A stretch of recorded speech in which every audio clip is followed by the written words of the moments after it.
they have my size and their shops. So if they stock my size and make money from that size, why not put it on the catwalk?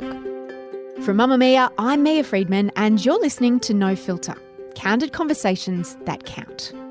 Victoria's Secret have done an excellent job of deciding what a sexy woman looks like. If you've ever bought their undies or seen their mass marketing or watched their world-famous Victoria's Secret runway show, you'll know exactly what I mean. If you haven't, let me paint you a picture. In the Victoria's Secret show, there are around 100 models, and they're all called angels for reasons that remain unclear. The angels wear all different types of underwear on the catwalk, but not of the comfy undie variety. The Victoria's Secret show is all about big hair and small undies, diamond-encrusted push-up bras, teeny tiny G-strings, and they're all accessorised with sky-high heels and enormous angel wings made of feathers. The hair is always long and the bodies are always the same. Size 0 with big boobs. Not that there's anything wrong with being any particular size, but it's the uniformity of Victoria's Secret angel bodies that have helped it to single-handedly dominate what it means in our culture to be a sexy woman. Robyn Lawley, my guest today, has a different body to the ones Victoria's Secret promote in their ads, in their catalogues, their stores, and especially in their shows. And yet, she too is a high-profile model in her own right. She's often referred to as a plus-size model because she's, not a size 0. But it's a label that she rejects. She describes herself as a curve model, or better still, just a model. That is, she gets paid to model clothes and makeup and hair products and promote other people's brands. So why has Robyn Lawley never even had the chance to audition for a Victoria's Secret runway show? And why does this world-famous underwear brand, whose customers come in all shapes and sizes, refuse to reflect that on their runway? Robyn Lawley is sick of it and she's decided to make a noise. She's calling for women worldwide to boycott the brand until they start representing all shapes, ages, sizes and ethnicities on their runway. And her change.org petition already has thousands of people who agree with her. Here's Robyn Lawley. Congratulations on your petition against Victoria's Secret. Tell me how the idea came about. Well, the idea came about, Third Love actually had heard me speak about Victoria's Secret through the project when Lisa Wilkinson asked me what I felt about that brand. And I kind of fell out of love with it years ago for that very reason. I used to shop there, used to watch a show, used to be, a big fan of it. And then all of a sudden I was like, I'm just not interested in it. And then I saw Savage Fenty's show and was kind of blown away by Rihanna. They had pregnant, they had dancers, they had short, they had tall, they had curvy. And I was like, it was such a breath of fresh air. And it actually made me excited. I actually went and watched the whole show after I found out about it. And I realised how much of a good impact that could have on young girls if a brand like Victoria's Secret did the same. Explain for people who don't quite understand the significance of Victoria's Secret as a brand. Yeah, well, the show is so renowned. Fashion shows can be quite different. They're very serious, and Victoria's Secret's very fun, and there's performers and there's big media, but there's such a dark side to it. And I've personally have casted Victoria's Secret. I'm also aware of some of my friends, what they've had to go through, and their bodies are incredible and they're deemed too curvy or too muscularly, and I'm just like, what is going on? What's a casting like for Victoria's Secret? How does it work? I'm just slightly for people depressing. People can't see you, but your whole body language has just gone, oh. Well, when I casted for them 6 years ago, I actually was really happy that I was casting because that was a good sign in the right direction. I thought they were actually going to change their tune. What size were you back then? Same size I am now, yeah, which is an Australian 14 to 16. And, Tyra Banks was a little bit more curvy. And so I was like, yeah, this is going to happen. This is going to work out. And, this was just for their catalogue, I think. I don't think it was for the show because that's renowned and recorded and even more embarrassing. So even being in the catalogue was seen as a real... Yeah, a real coup. It was something as established as Sports Illustrated, which at that stage hadn't used the curvy girl yet. After doing Vogue, they saw me and they brought me in. And how do you prepare for an underwear casting? You try the fake tan and you try to amp yourself up and you can do this. I've had everything lasered that I could think of. I was thinking that they're embracing curvy, so I didn't cut down on eating, and I love food and I can't not eat because I'm 6'2" and need to eat every day. So I didn't do that. I, worked out probably a little bit more. So talk me through it. You arrive and what happens? Usually you arrive in a building, you have your portfolio and your model card. You wear Victoria's Secret underwear underneath, obviously, because that's a brand that you're going to try to get. You do your hair, you do your makeup as good as you can, or you get it professionally done if it's a big deal. Does it matter what you wear on the outside? 100% yes. It's New York. It's big game there. You can't just walk up wearing whatever. You have to definitely... I even used to have to go see my agents before I would go into some big castings. And what would they want you to wear? What would be the expectation? Just stylish, just on trend, heels, all that crap. And you walk in, you have to get, back in your underwear. Is it like in front of one person or a few people? It depends. Shows, it's in front of a lot of people for shows, and you have to walk for them. For this particular casting, I think it was just one dude or one girl. So sometimes it's a guy, and do they just say, can you take your clothes off? It's for lingerie, so you're not stupid. You know what you're going in for. Yeah, I mean, it's not sleazy. Yeah. No, it wasn't sleazy. I think for this in particular casting, it might have been a girl even, and they just... You stand up against a wall and they take your Polaroids. So, you do a few poses and you get changed and you hope for the best. But yeah, I didn't book the job nonetheless. And they didn't use any curvy girls. So obviously it didn't go that well. And that's just in the catalogue. You say you've got some friends that have auditioned for the show. I've seen, I think, sort of documentaries and behind-the-scenes footage of what those castings are like. From your friends' point of view, without naming names, what was their process to... Because this can be a career maker, can't it, being in the Victoria's Secret show? What was their process? I mean, they're working out like crazy. Like I said, the girl in particular that I'm thinking out, she's so gorgeous. And she, it was just a little bit too big, a little bit too curvy. And you look at this girl's body and you're just like, what is going on? She's perfection in my mind. Because I like muscly, I like butts, I like someone, with a little bit of curve. So I thought she'd be right up their alley. And, she wasn't eating. And not eating and working out to her level is hard on the body and on the self-esteem. You whittle yourself down for their selection process, and they still don't even have any interest in you because of your body type. Adriana Lima, who's a very well-known Victoria's Secret, one of the angels. I mean, the whole terminology around it is kind of interesting as well, isn't it? Because it's all like little girls doing dress-ups but sexy. So there's these big angel wings and these girls are called angels. And VS Pink for the younger girls. Yeah, pink. It's very sexualizing but innocent at the same time and incredibly objectifying, but also really kind of babyish, Oh, you're an angel. I don't know. But so Adriana Lima, who was a very well-known Victoria's Secret angel, and I think she maybe still is, she's talked about what she goes through before she does the show. She works out twice a day in the months leading up to the show. 9 days prior to the show, she stops eating solids. And 12 hours before the show, she stops drinking entirely so that she deliberately dehydrates her body to look skinny enough and cut enough. It's like what bodybuilders do. Yeah.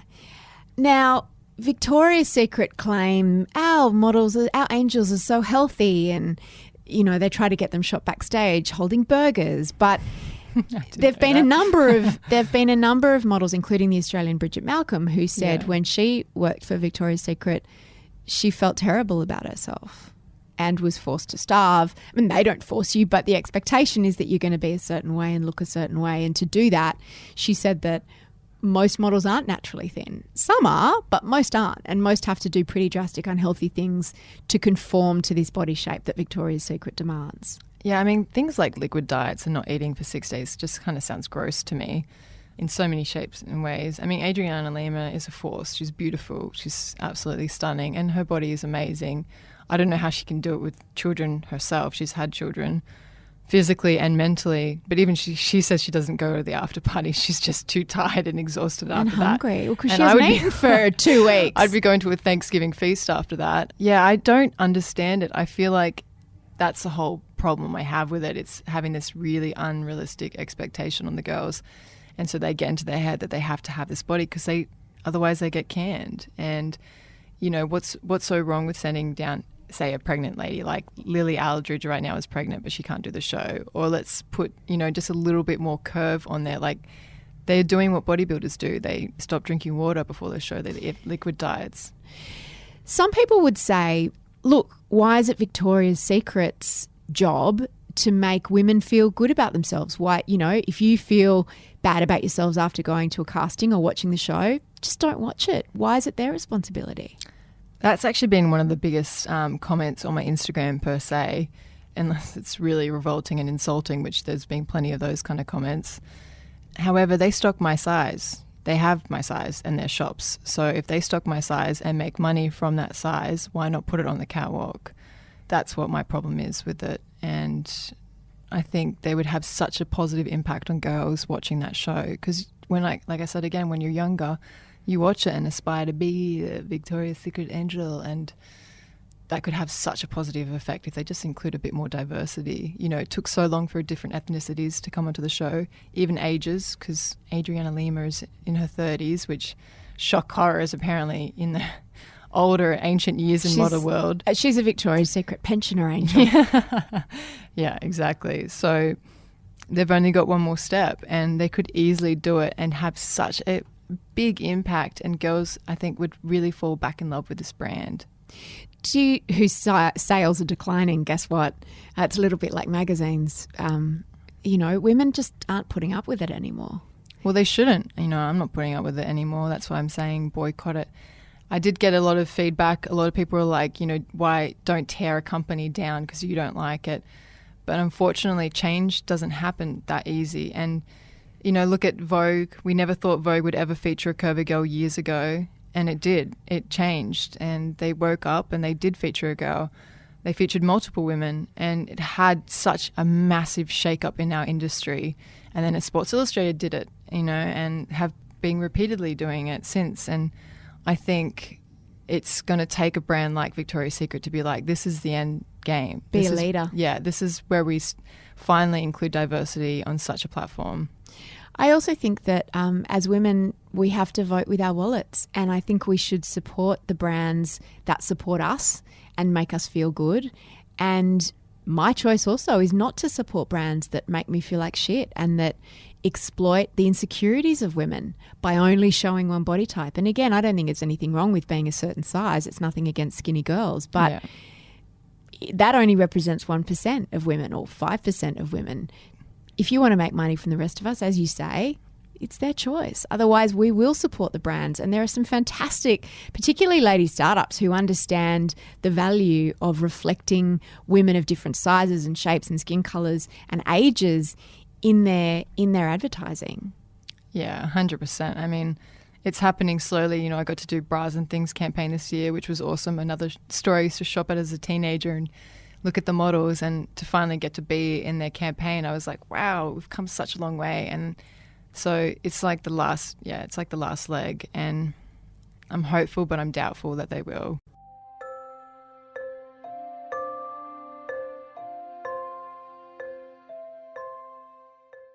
Robyn, you've had a huge few years. You really struggled to get in the door of the Australian modelling industry and were rejected from a number of agencies.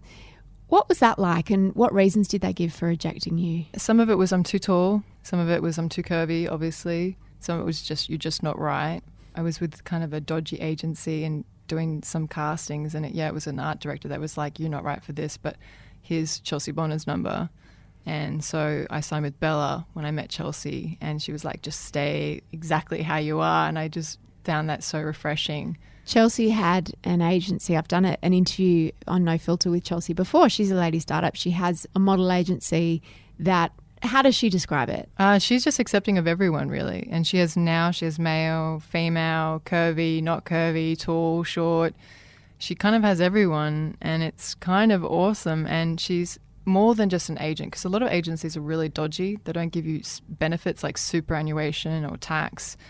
They really run up models' accounts, make them in huge amounts of debts. So it's kind of, she's more than just a normal agent. She actually, because she was a model too, so she gets it, and she wants to protect her girl's best interests. So she has your back, which is really refreshing in this day and age.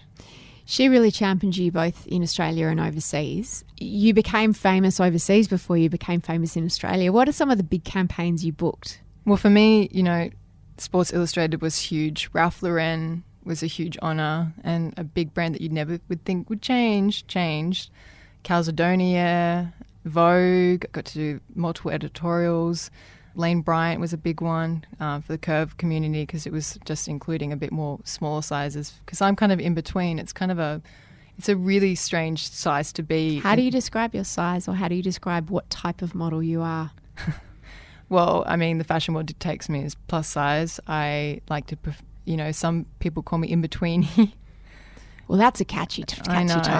I know. I just call myself a model, a fashion model. But yeah, you're either to this or to that. You have to learn to take it with, roll with the punches. So I take what I can get. So why be a model? Because so much of it to me seems, from watching from the outside, about rejection and about knocking on the door of an industry who only values you for how you look. They don't care if you're a nice person, a kind person, a smart person. It is just about how you look and what you weigh. What's the appeal? To travel the world. It's much easier than doing a regular job, and I've worked many regular jobs, so I know the hard work. What have you done?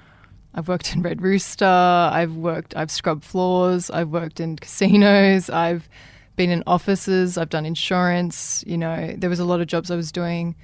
Modelling was very glamorous. I like doing it when I'm actually doing it. When I'm in front of the camera, there's a part of me that likes performing. When I'm off, I'm off. But I also like doing electronic music, and I like filming. I've done a few of my own commercials. This year I was an art director, cinematographer, and I made the music. And same with Sports Illustrated. After years of working with them, I was like, can I film for you guys? And so they let me film the whole documentary in her own words in New York, which is on Amazon. And so I filmed the entire thing. So I feel like there's a career for me afterwards, which would be more behind the scenes, because I enjoy the creative world. It's really fun for me, and I get to be creative. Because there aren't a lot of jobs that the longer you do them, the worse you get, is there? But modelling, in a sense, is that, because there's this obsession with youth, and the older you get, the clock's always ticking. Is there a real sense of that you've just got a narrow window, or do you think that's changing? There is that sense. I think it is changing. I think we've seen different age groups used. I met Maya Musk recently, Elon Musk's mother, and she's beautiful and amazing. And Paulina Porshakova, which was an old supermodel. From the 80s? Yeah, I got to film her for Sports Illustrated. Yeah. Wow, what's she like these days? Amazing. She's an awesome human being. Actually made me feel amazing about myself, which was refreshing. Sailor Brinkley's Cook's mum, like Christy Brinkley. I think there is an age for different age groups, and I think that is changing, and I think that's refreshing to see different age groups. So it's not a job that's a short career. It can be, but like I said, if you're a naturally creative person, which I am, I really enjoy, I love my computer, I love taking photos, I love videoing. So for me, I can see both sides to it. So for every job that you get and every hour that you get to spend in front of the camera as a model, how many hours are there that you don't, like castings and rejection? And well, yeah, so castings are fun. That's the downside to it. So when you're on a set, it's amazing. It's usually fun. Once you've got the job, what story do you tell yourself when you don't get the job? How do you avoid that just destroying your self-esteem every single day? Well, sometimes I do. Sometimes I let that emotion come out. Sometimes I am destroyed. It's not, I'm a human.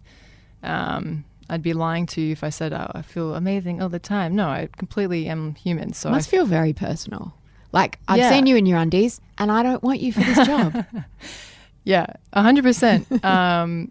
But, since having a daughter, I feel a lot differently about it. And I can see, Chelsea always helps me too. She's always like, you're not right for this, but we can get you something else. She's always seeing the positive. And I think if you focus on the negatives, you have a negative outcome. If you focus on the positives, you have a positive outcome. So it's up to you. And I think for me, writing articles really helps. I wrote an article for the Daily Beast about not having a thigh gap and being featured on a thigh gap website, which I was heavily cyberbullied for, which I had nothing to do with. And what do you mean? What did they do? Why did they feature you on a? I don't know. I was in a pose that looked like I had a thigh gap, and everyone's comments ensuing afterwards were like, get this piggy off. You know, she doesn't have a thigh gap, blah, blah, blah. And it was just hundreds and hundreds because this was That's nice. Facebook era. It wasn't Instagram. And yeah, it hurt because I was young. I was a lot younger. And then I got mad and then I was like, right, you bastards. And I wrote an article for the Daily Beast, which they published, and, you know, models.com. And I know that having this career has had a positive impact. It has changed the way we see models. And look how much change we have now. Look how much diversity we have now. Like you said, you wanted to put that old Big Brother guest, you know, on Sarah Marie, exactly. I remember seeing her in the uncut version and just being shocked that they would allow a body like that because I hadn't seen it, you know. Yeah. And it's hard to feel good about something that you never see in popular culture. You're just not used to it. And I realize it takes change. It takes seeing bodies like that to realize you're like, oh, it's okay not to be perfect. She still looks hot. Like, you know, in that, I mean, that sounds a bit cliche, but it does. If you see your body represented, like Gwendolyn Christie, Game of Thrones, are you kidding me? I'm the biggest fan there ever was because I've never seen a woman in film my height. Yeah. I was told I was too tall. We lied about my height. I know what rejection feels like. So seeing a woman tall in a show of that, I'm just such a big fan. I was blown away. I couldn't have loved her more. Because you felt represented. You felt seen. seen. I was like, finally, I'm seen. I mean, too tall for what? Life? Like, you know, I exist as a human being, guys. Like, there are tall women. I'm very familiar with rejection. I know how to handle it, and I just want the young tall girls and the young curvy girls or even short girls out there to feel like once you get over that feeling of rejection, you can accomplish so much more. You know, if you feel rejected, go on your computer and do something, or go and draw something. Go take that anger and that angst and use it as a creative outcome. When your body is your paycheck and you get pregnant, how does that work? A lot of lying at first. It's hard. I mean, I actually delivered my baby and had to work 2 weeks after, which was incredibly hard for me. Why did you? Because I had to. You know, I'm the breadwinner of my family and I enjoy this lifestyle. I enjoy traveling and I wanted to maintain my lifestyle. That pressure must have been horrifying. Well, it was actually more intense in the labour room because I couldn't have a C-section at that time because I had to deliver this 11-pound baby. Because you had to work 2 weeks later. Because I had to work and I couldn't have time recovering. So the angst and, you know, I was... you had an 11-pound baby. Yeah. 5 kilos. Did that baby like crawl out on her own? No, it was an incredible, painful and hard birth. I was... it was more that I was induced, that I was really angry. I was 42 weeks, so I missed out. I wanted to naturally experience labour for its own, but getting induced sucked because... it's pretty hectic from what I hear. Pitocin sucks. Like that's having that vile liquid in my body. I could feel it and I was grossed out by Pitocin. I'm a very natural person. So having Pitocin in me didn't help the labour. But like I said, in America, they don't have midwives. They just put you in a room and leave you. Really? And I had to get my own midwife, have my own doula, which she really helped. Like there's points in your back that you can push that actually help deliver. And any woman that I meet that's pregnant, I turn around and I'm like, right, when you're in the labour room, get that man to push right here. And they always laugh because it's like the one thing that they remember. And they're like, Robs, damn, in that labour, I had him pushing so freaking hard. And I was like, yeah, it works, right? They're like blown away that it works. So how did you, I mean, it can be confronting looking at your body in the mirror afterwards, even when your body isn't your paycheck. What were those 2 weeks like after giving birth? Well, you know what every 2 weeks is like after every woman's given birth, like sleep deprivation. You don't really know where you are, who you are. But my daughter was beautiful and totally worth it. And she's my everything. So, yeah, it's, you know, what women are made for. I mean, I did the same to my mum. My mum had 3 of us giants. So, you know. After you gave birth, you lost quite a lot of weight and you got a backlash for that. How did that go down? You never please anyone. I mean, I'm still the same size I was when I started this career, so I don't understand when they're like, you lost a lot of weight. I'm like, I'm just the same size. I guess as you get older and certainly after you have children, your body shape can just change. Even if your weight stays the same, the way it's distributed. My face was probably fuller because it was youthful. But yeah, no, I'm the same. My weight came off naturally and healthily. I wasn't striving to be anything in particular. I was just, yeah. But it's the sense of your body's sort of public property now, isn't it? So, well, see, things like stomach stretch marks, that was hard for me to overcome because that was all new, and I had to shoot with Sports Illustrated and I'm covered in new raw stretch marks, and that was a little confronting, but I did it anyway. So, you know, and... Could you not say to them, hey, just given birth, could we delay by a couple of weeks? Or it just doesn't work like that? It doesn't work like that. You know, clients are doing shoots and... Or you would have had to just forego that campaign. Yeah. So it's your choice. You know, you can forego it or you can do it. And I chose to do it. You're the breadwinner? Mm-hmm. And more than that, like I said, it's even doing something. I've been loud and proud about my stretch marks because, once again, it's something we don't ever see. And you post pictures on Instagram of your stretch marks. Mm-hmm. They're quite beautiful, your tiger stripes. I think so too. I think we've looked at them really negatively for so long and feel so stupidly self-conscious of them. And most women are covered in them, so, and men for that matter.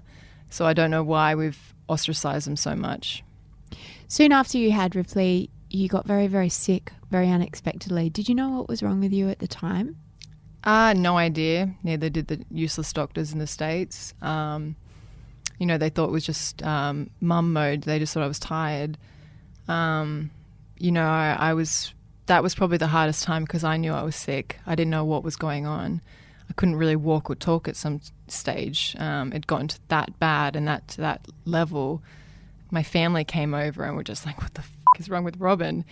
They just looked at me, and because I was really in love with my baby. It wasn't anything like postnatal depression, which I have nothing against, but it wasn't to do with that. It was more like physically I couldn't walk. And at first I thought it was terrifying. Well, at first I thought it was MS. You know, they rattled off crazy stuff like that, which, you know, lupus isn't far from, so it was still a bit terrifying. But it took a diagnosis in Australia. They brought me back. And what is lupus? It's an autoimmune disorder, so your body starts attacking itself. So when you get sick, for example, instead of trying to cure the sickness, it kind of goes after your organs. So a lot of people, like Selena Gomez, she had a kidney failure. That's why she needed a kidney transplant. I'm still confronted by it. I'm still trying to learn what the hell it is because they don't know. There's no cure for it and they don't know how to treat it. There's really not that many drugs available for it. They treat malaria and they try to give you Plaquenil, which doesn't actually help. Are there certain things you can do or certain things that you shouldn't do because it triggers a bout of lupus? The sunlight's a big trigger. You know, I limit my sunlight exposure, UV. I still go out in the sun, but I, you know, wear sunscreen and a hat. Stress, sleep deprivation, like you need to sleep a lot more. Illness. But I find that diet helps too. I was trying a vegan diet briefly and then I got a bit crazy again in my head because I missed food. But, you know, I definitely think vegetarian and organic kind of, I grow a lot of vegetables. I'm quite a organic person by trade, so I believe in holistic remedies, but yeah, just avoiding stressing yourself out and getting sick really helps. You live in the States. Whereabouts do you live and what's your day-to-day life like these days? This is like a therapy session. Yeah. I live upstate. I live in a town near Woodstock, New York. I just bought a house up there actually.